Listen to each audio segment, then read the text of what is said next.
Everyone we see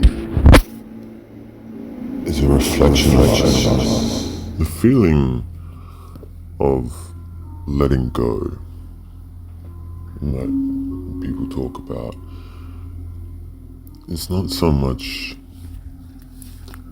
about letting go of something tangible or physical. It's about removing a train of thought, an imprint memory that has been implanted into you by societal means through schooling, through parenting, through work and university if you went there.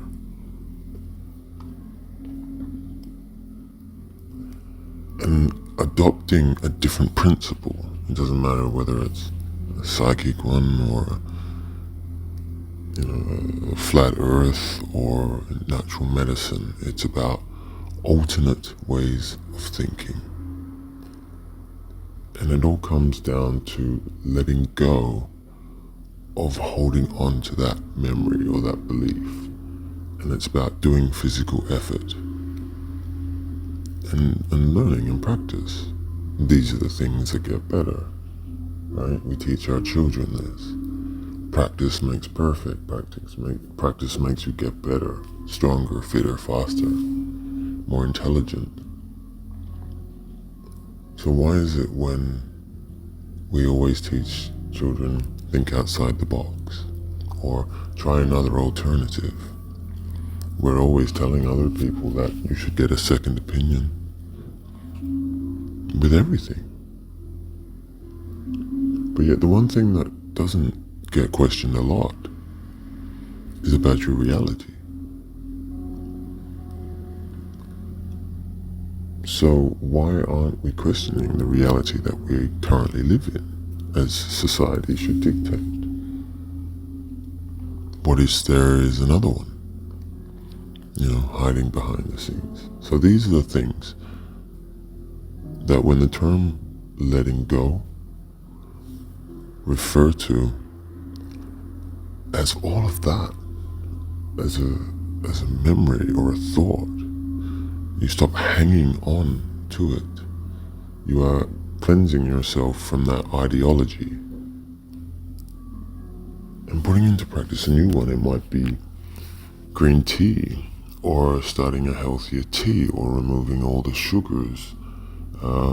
It can be dietary. It can also be a new way of thinking about meditation and Hertz frequencies and stuff like this to open the mind. And you let go without fear, because that is how they keep you here. Fear. Is it nervous? Are you afraid a little bit? That's a good thing. 100% that's a good thing. Because that's what excitement is about. It is about overcoming that fear and doing it anyway. Within safety, that it doesn't cause you any harm, gladly. There is no rush on this. But letting go and trying it. And it's not about just having it there, believing in it, knowing you're doing it. It's literally making it like a routine or a habitual thing, because only then will you break free from the prisons that they've set your mind to. Television is a big one. If you remove television from your household, you are not governed or burdened by doom and gloom that they predict, or the incessant TV advertisements that they place there with specific tonal frequencies. It's amazing how you feel, because you learn to focus your attention on the things you're good at, or other means. Is it difficult? Yes. But that's where the reward comes into it. It shouldn't have to be, but we have to do it. Whether it's giving up cigarettes and just overcoming another addiction. All the things to keep you locked in your mental prison. We all do things. No one is perfect. Some might claim to be, but no one is. These are the true people, the ones who have good hearts, who are there for the people who can see it. Sometimes it struggles even for these people, but it is about heart and about commitment and getting it done. And when you have that knowing that you can do it, if you think about something that would be nice to have, not via greed, but just there, just small things, makes life better, makes life easier. When you meet people, it's joyful, not doom and gloom, how's the weather? And these is what's gonna make life brilliant. But it's interesting how much light we can generate, how much energy there is at a sports game. But you see, you're not removing that. That's still there. You can enjoy those things. You can do all those things that make you happy. But it's about the understanding of why, knowing why they happen. Why does the negative entities or the ruling elites, why do they do the things they do? When you let go, you can understand why they do it. You don't have to agree with it. But the key to forgiveness and loving is understanding why they do it and loving them anyway. You know it's wrong. They shouldn't do it. And sometimes it is the most horrific thing. And there are times that call to be strong, to stand up and push for the right. You do not lay over and lay down for them to trample you. There are times that call for strength, and those times will be here. You do not shy away from them neither. But most can be held in a spiritual thought of love and connectedness. For you can always mend a broken mind or a misplaced heart. You can always mend them. But when you're open to that way of thought, you are letting go of an old narrative that you cannot be controlled. And you are growing into an everlasting society that is full of love and bliss and sharing and caring. I think people just don't realize that it's not all going to be rainbows and unicorns. It's not all going to be lovey, airy, fairy, and fluffy. It's going to be weird. And it's going to be interesting at the same time. But it's not going to be bad.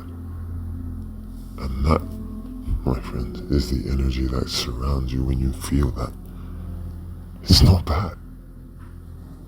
There is a fear frequency that whenever someone starts to rise, that comes into their mind and holds them back. So letting go,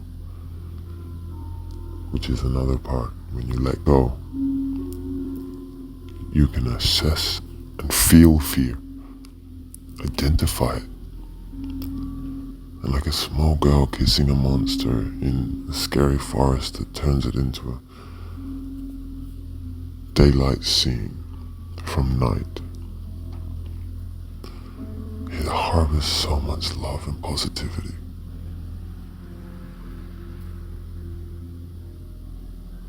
One can then stand up and be true. See things for how they are. And come to arms and just call it. And whether it's on personal motivation, one for a greater whole, everyone who does this joins a community. It is caring, it is loving. It's not one man for themselves or a dog-eat-dog world, no. It is harmonious and it is pure, unconditional love for one another regardless of circumstances, color, race, or in current times, gender. It does not matter. for all of those false narratives will fall, and they're unable to see past those things that bind them to reality. And sometimes you cannot control that, and it is not your job. Some people, unfortunately, cannot be saved, but it's knowing that and loving them anyway. And when you do that and you love anyway, nothing is fearful or bothers you. It's just you, and things are just as they are. And again, fear, emotions, the human body plays tricks with you. When you can remove yourself from your emotion and your critical thinking, amazing things happen. You know when to feel love and light and enjoyment and sadness, because you feel those energies. But you don't let it affect the way the world works, you see. Too many decisions are based on feelings, not on rational thought. And that's what gets people in trouble. So when you are able to focus on that, it might sound cold or abrasive. And it can be in some situations. But if you look at it from the outside in, it's clever. How many times have you watched a movie and gone, they should have done this? Because you're not emotionally involved. You can see the decision they should have made. So it's the same principle. You let go. Everything we learn, we've learned through schooling, teaching, parenting, as mentioned before. What's to say the way you react from your feelings and your emotions have not also been taught and infiltrated your mind? Through child books, felt sad, felt happy, felt gay, all of those things, right? They're all in the books. They all mold you to feel and to think about feelings in a certain way. So letting go. With peace, love, and light,